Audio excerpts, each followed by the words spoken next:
Chapter 54.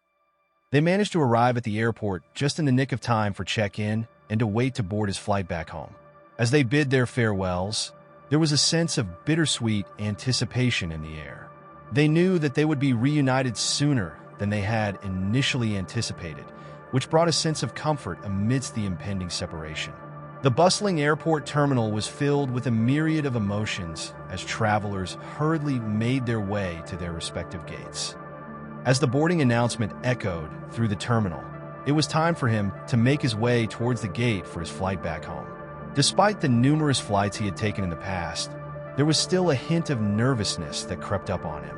The thought of being thousands of feet above ground always made his heart race a little faster. However, he tried to remain composed as he handed over his boarding pass and made his way down the jet bridge towards the aircraft. Once settled in his seat, Adelmo felt a wave of anxiety wash over him as the plane taxied down the runway. The familiar sensation of the aircraft lifting off the ground caused him to clench his teeth and grip the armrests tightly. Determined to distract himself from the nerves, he eagerly accepted the in-flight meal and quickly devoured it. Taking a couple of sleeping pills, he hoped to drift off into a peaceful slumber to pass the time and avoid the discomfort of the long flight ahead. As the plane soared through the clouds, Adelmo closed his eyes, knowing that soon he would be reunited with his loved ones at his destination. Out of nowhere, a wave of drowsiness washed over him, enveloping his senses in a warm haze.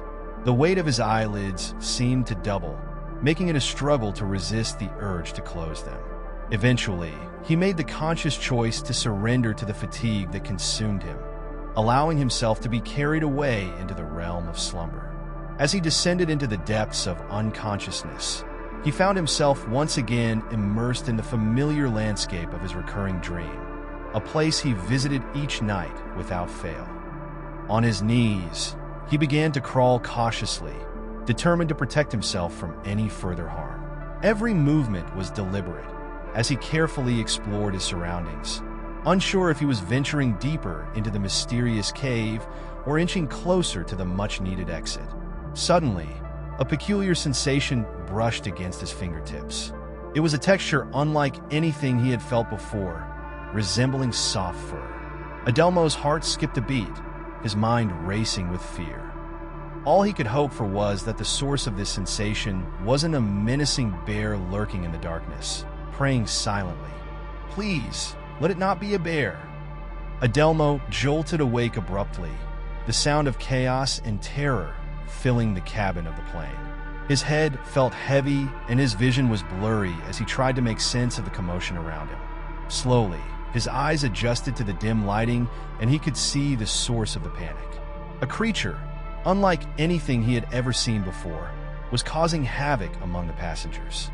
Adelmo's heart raced as he recognized the creature from the stories his grandfather used to tell him. It was a werewolf, a mythical beast that he never thought he would encounter in real life.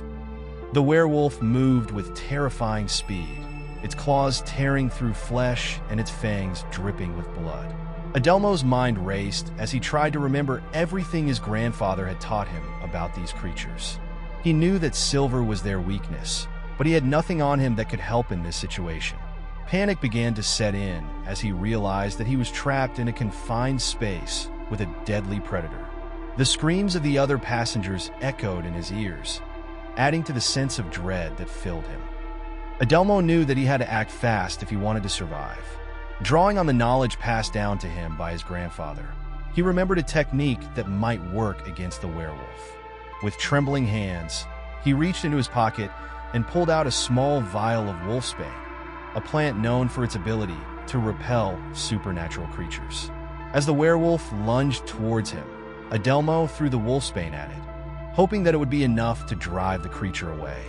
The cabin fell silent as the werewolf recoiled in pain, giving Adelmo a chance to escape. With his heart pounding in his chest, he made a run for the nearest exit, determined to survive this nightmare. Adelmo, aware of his duty to protect the people around him, positioned himself at the forefront of the group.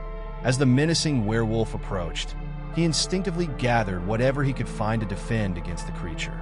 Despite his efforts, The werewolf effortlessly evaded every object hurled its way and made a beeline for Adelmo. With no other option, Adelmo raised his arm in a feeble attempt to shield himself from the impending attack.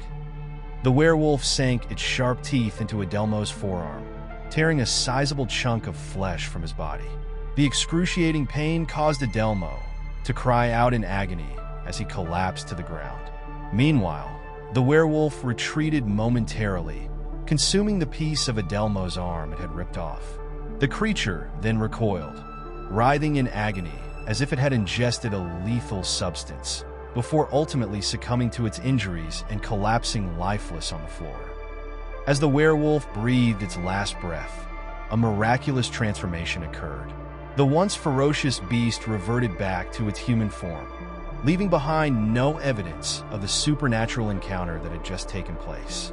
The onlookers were left in disbelief, with no tangible proof of the extraordinary events that had unfolded before their eyes. Adelmo, though wounded and in pain, had fulfilled his destiny by protecting those he cared for, even at the cost of his own well-being. Adelmo's heart sank as he recognized the familiar face of the person who had caused him so much pain, the same person who frequented his store and always seemed to have an ulterior motive. The onlookers were left in a state of shock and bewilderment, unsure of what they had just witnessed unfold before their eyes. Overwhelmed by the excruciating pain and the sudden loss of blood, Adelmo's world began to spin as he felt himself slipping away into unconsciousness. As he drifted into a deep slumber, he found himself once again immersed in the dream that had been interrupted by the unexpected turn of events.